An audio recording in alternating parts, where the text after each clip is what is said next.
අයිබෝන් කියලා පිළිගන්නවා ඔයගොල්ලන් සියලුම දෙනාවම ස්මාර්ට් ක්‍රියේටර් YouTube channel එකට. ඉතින් යාළුවනේ අද අරගෙන එන්නේ පොඩි වෙනස්කම් වීඩියෝ එකක්. ඉතින් ෆෝචනල් අවුට්පුට් එකක් තියෙන වොට් 240ක ඇම්ප් එකක් තමයි අපි හදන්නේ. මේක ක්ලාස් D ඇම්ප් එකක්. ඔයගලන්ට මතක ඇති මීට අවුරුදු ගානකට ඉස්සෙල්ලා අපේ channel එකේ දාලා තිබුණා වීඩියෝ එකක් TPA 3118 කියන වොට් 60 ක්ලාස් D amplifier එක.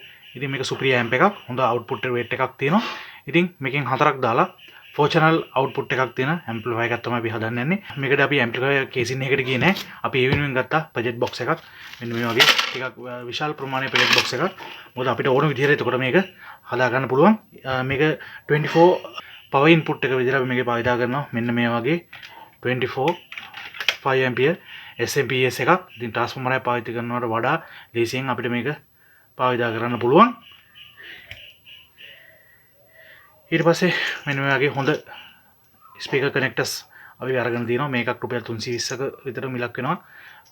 හොඳ ක්වොලිටි එකක් තියෙන ස්පීකර් කනෙක්ටර්ස් භාවිත කරනවා. ඊට අමතරව RCA ෆීමේල් සොකට් එකක් භාවිත කරන මෙන්න මේ වගේ හෝල්ස් හතරක් තියෙන. ඊට පස්සේ ඔන් ඔෆ් ස්විච් එකක් භාවිත කරනවා. මේකේ ලයිට් ඉන්ඩිකේටර් එකක් තියෙනවා. ඊට පස්සේ ෆියුස් එකක් භාවිත කරනවා. මේ වගේ ෆියුස් කනෙක්ටර් එකක්. ඊට පස්සේ මේකේ ලයින් අවුට් වලට මෙන්න මේ වගේ කනෙක්ටර්ස් භාවිත කරනවා. ස්ටීරියෝ වොලියුම් කන්ට්‍රෝල් එකක්. ඊට අමතරව අපිට මේන් සප්ලයි එක ලබා දෙන්න මෙන්න මේ වගේ ෂොකට් එකක් භාවිත කරනවා. ඉතින් අපි මුලින්ම ඔයගලන්ට පේන හැටි මෙන්න මේ ඇම්ප් එක මේකේ වර්ග ගොඩක් එනවා. ඉතින් ඊටමත් අඩු මුදලකට ඔයගලන්ට මේවා මිලදී ගන්න පුළුවන්. අපේ ස්මාර්ට් ක්‍රියේටර් ස්ටෝර් එකට ගියා නම් අඩුම මුදලකට ලංකාවේ අඩුම මුදලට අපෙන් මිලදී ගන්න පුළුවන්. ඔයගලන්ට මේ වීඩියෝ එක ඩිස්ක්‍රිප්ෂන් එකේ මම දාන්නම් අපේ පේජ් එකේ link එක. පේජ් එකට ගිහිල්ලා ඉවරලා ඔයගලන්ට ඕඩර් කරන්න පුළුවන්. ගෙදරටම ගෙන්න ගන්න පුළුවන්. ඉතින් මේ ප්‍රොජෙක්ට් බොක්ස් එක ඇතුලේ තමයි අපි මේ ඇම්ප් එක ඩිසයින් කරන්නේ සම්පූර්ණයෙන්ම. ඔයගලන්ට පේනවා. දැන් අපි මුලින්ම කරගන්නේ මේකට අපිට මේ අවශ්‍ය කරන කනෙක්ටර්ස් සහ මේ ස්විච් ඒ ඔක්කොම දාගන්න පුළුවන් විදිහට අපි මේක ඩිසයින් කරගන්නවා. ඉතින් ඒ ගැන වීඩියෝ එකේදී මම ඔයගලන්ට ඉදිරියට පෙන්නන්නම්. හරි යාළුවනේ දැන් ඔයගලන්ට පේන විදිහ අපිට අවශ්‍ය කරන විදිහට මේක ඩිසයින් කරගත්තා. මේ කනෙක්ෂන් හතර දාගන්න මේ කනෙක්ටර්ස් වලට මේ විදිහට අපි විදගෙන තියෙනවා. ඊට පස්සේ මෙතන RCA ෆීමේල් එක දාගන්න පුළුවන් විදිහ මෙතන සිදුරු කරගෙන තියෙනවා. මෙතනට ෆියුස් එක AC ලයින් ඉන් කරන කොටසට මෙතන ස්විච් එක සම්බන්ධ කරන්න අපි මේක මේ විදිහට විදගෙන තියෙනවා. මේ ආකාරයෙන් තමයි සම්බන්ධ වෙන්නේ. එතකොට මේ කනෙක්ටර්ස් දෙකට වඩා පොඩ්ඩක් ඉහළින් තමයි අපිට වයර් සම්බන්ධ කරගන්න පුළුවන් විදිහට පොඩ්ඩක් ඉහළින් තමයි අනිත් සිදුරු හතර අපි විදලා තියෙන්නේ.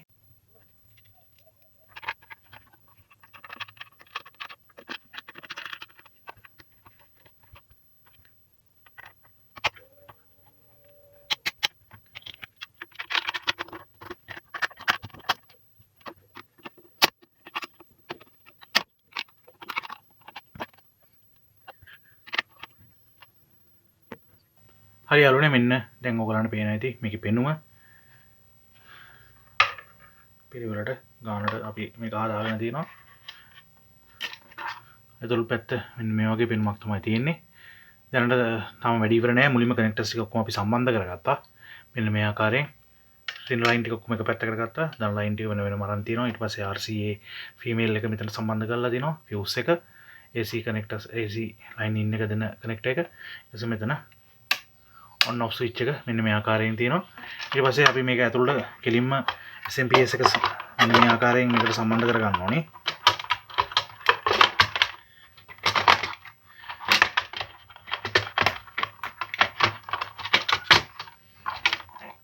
SMPS එක මෙන්න මෙහෙම ඇතුළට මෙන්න මේ ආකාරයෙන් තමයි සම්බන්ධ වෙන්නේ. එතකොට මේකට මේ වයර් කිසි එකක් මේකට ගෑවෙන්නේ නැතුව මේ SMPS එකේ කේසින් එකට ගෑවෙන්නේ නැතුව තමයි සම්බන්ධ කරන්නේ. ඊට පස්සේ අපි මේකේ තියෙන ඇම්ප් ටික අපි මෙන්න මේ ආකාරයෙන් බොක්ස් එක උඩට පේනට ඩිසයින් කරලා තියෙනවා. මෙන්න මේ ආකාරයෙන් මෙන්න මෙහෙම මේ හතර. හොඳයි දැන් අපි මෙන්න මේ ආකාරයෙන් අපේ ප්‍රොජෙක්ට් බොක්ස් එකේ උඩ පේනට අපේ ඇම්ප්ලිෆයර්ස් හතර මෙන්න මේ ආකාරයෙන් සම්බන්ධ කරලා තියෙනවා. ඔයගලන්ට පේනවා ඇති. මේකෙදී අපි මේක සම්බන්ධ කරනකොට මේ ඔයගලන්ට පේන පොඩි වෙනසක් මේ ඉස්සරහා තියෙන ඇම්ප් දෙක පොඩ්ඩක් පල්ලෙහාට වෙන්නත් පිටිපස්සෙන් තියෙන ඇම්ප් දෙක පොඩ්ඩක් ඉහළට වෙන්නත් තමයි මෙන්න මේ වගේ ප්ලාස්ටික් ස්පේසස් දාලිවලා මේක අපි සම්බන්ධ කරගෙන තියෙන්නේ. මොකද අපි මේකට කූලින් ෆෑන් එකක් දාන බලාපොරොත්තු වෙනවා. ඒතකොට මේ කූලින් ෆෑන් එක දාන්න පස්සේ මේක එක සමානව තිබුණොත් එහෙම මේකෙන් මේ පිටිපස්සේ තියෙන ඇම්ප් දෙකට කියන්නේ කුලම් පාර මේ පැත්තට එන්නේ නැති හින්දා තමයි මේ ඇම්ප් දෙක පොඩ්ඩක් පල්ලෙහාට කරලා මේක ස්ටෙප් දෙකකට තියෙන. ඔයගොල්ලන්ට පේන විදිහ මෙන්න මෙහෙම තියෙනකොට වීඩියෝ එකේදී. හරි. දැන් ඊට පස්සේ අපි කරන්නේ මේකට අවශ්‍ය කරන වයර් ටික සම්බන්ධ කරලා ඉවරලා අපේ මෙතන අවුට්පුට් ලයින් ටික සිග්නල් ඉන් ඒ ටික සම්බන්ධ කරගන්නවා. ඕගලන්ට මේ ඇම්ප් එක ගැන ලොකුවට කියන්න දෙයක් නැහැ. මොකද මේකේ ඉස්සරහින් සහ පිටුපසින් දෙපැත්තෙන්ම මේකේ ඉන්පුට් අවුට්පුට් මියුට් පවර් ඉන් කියන ටික සාධාරණ කරලා තියෙනවා. ඉතින් කරදරයක් නැතුව ඉලෙක්ට්‍රොනික දන්න නොදන්න ඕන කෙනෙක්ට ඉතාමත් පහසුවෙන් මේ වයර් ටික සම්බන්ධ කරලා ඉවරලා ඕගොල්ලන්ගේ ඇම්ප්ලිෆයර් එක හදාගන්න පුළුවන්. මේ ගැන සම්පූර්ණ විස්තරයක් සහිත වීඩියෝ එකක් අපේ YouTube channel එකේ තියෙනවා. මම ඔයගලන්ට මේතන කාඩ් එකක් දාන්නම්. එතනින් ගිහලා බලන්න. හොඳයි යාළුවනේ. දැන් අපි මෙන්න මෙහෙම සම්පූර්ණම වයර් ටික සම්බන්ධ කරගෙන තියෙනවා. ස්පීකර් වලට අවුට්පුට් ඒ කියන්නේ අපේ ඇම්ප්ලිෆයර් මොඩියුල්ස් වලින් යන අවුට්පුට් ටික කෙලින්ම අපේ ස්පීකර් කනෙක්ටර්ස් වලට සම්බන්ධ කරලා තියෙනවා.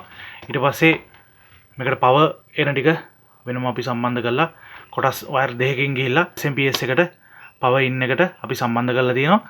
මේකෙදී අපි මේ කොළ පාටින් PCB ටර්මිනල් පාවිච්චි කරලා තියෙනවා 4ක්. ඒ කොළ පාට PCB ටර්මිනල් 4 අපි භාවිත කරලා තියෙන්නේ ඇම්ප්ලිෆයර් එකට පවර් ඉන් කරන ලයින් එකට. ඊට පස්සේ ඔයගොල්ලන්ට පේන මේ නිල් පාට තව ටර්මිනල් 4ක් තියෙනවා. එතකොට ඒ ටර්මිනල් 4 තමයි මේකේ ස්පීකර් අවුට්පුට් එක මෙන්න මේවා ගිහලා තින්නේ මේ ලයින් 4ට අවුට්පුට් එක අරන් ගිහලා තින්නේ. ඔයගොල්ලන් දැන් මේ පේනවා කහ පාට සහ සුදු පාට වයර් දෙකක්. එතකොට ඒකෙන් තමයි ඇම්ප්ලිෆයර් එකට සිග්නල් ඉන් කරලා තින්නේ. අපි මේකෙදී මියුට් එක පාවිච්චි කරලා නැහැ. ඔයගොල්ලන්ට අවශ්‍ය නම් ස්විච් දාලා ඉවරලා මියුට් එකත් වෙන වෙනම භාවිත කරන්න පුළුවන්. ස්පීකර් 4 අපිට අවශ්‍ය කරන වෙලාවට වෙන වෙනම ඔන් ඔෆ් කරගන්න. ඉතින් මෙන්න මේ වගේ සිග්නල් ඉන් ටික ඒ කියන්නේ RCA ෆීමේල් එකෙන් එන සිග්නල් එක ඔයගොල්ලන්ට පේන ඇති මේ තියෙන RCA ෆීමේල් එක. මේක එන සිගනල් එක වොලියුම් කන්ට්‍රෝල් එක මේක 100k වොලියුම් කන්ට්‍රෝල් එකක් තියෙන්නේ. වොලියුම් කන්ට්‍රෝල් එකට සිගනල් එක ඉන් කරලා ඉවර වෙලා ඊට පස්සේ එකෙන් අවුට්පුට් කරලා තියෙනවා ඇම්ප්ලිෆයර්ස් වලට. අපි දැන් විදුලිය ලබා දීලා තිනවා. ඊට පස්සේ සිගනල් ඉන් එක මෙතන දීලා තිනවා. ස්පීකර් එක ලයින් එකකට මේක සම්බන්ධ කරලා තිනවා. වොලියුම් කන්ට්‍රෝල් එක 0 තියෙනවා.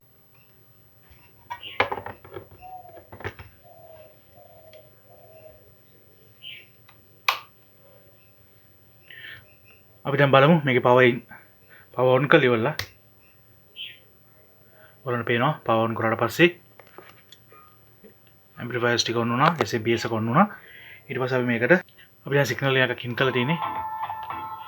අපි මේකෙදී YouTube copyright free music එකක් තමයි පාවිච්චි කරන්නේ. ඔයගලන්ට බලා ගන්න පුළුවන්. ඔයගලන්ට පේනවා දැන් කොහොමද අවුට්පුට් එක කියලා. මේකෙදී අපි එක channel එකක් තමයි පෙන්නන්නේ ඔයගලන්ට.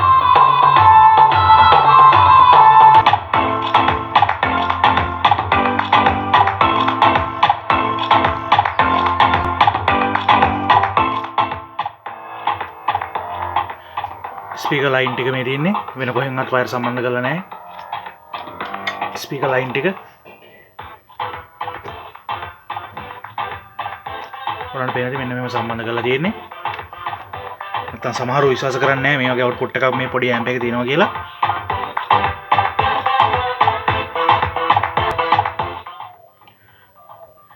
ඉතින් අපි බලමු මේක අපි ස්පීකර්ස් 4කටම සම්බන්ධ කරලා මේ වගේ මොන වගේ අවුට්පුට් වේට් එකක්ද තියෙන්නේ කියලා හතරම සම්බන්ධ කරලා පස්සේ මොකද වොට් 64ක් කියන්නේ වොට් 240ක අවුට්පුට් එකක් තමයි තියෙන්නේ.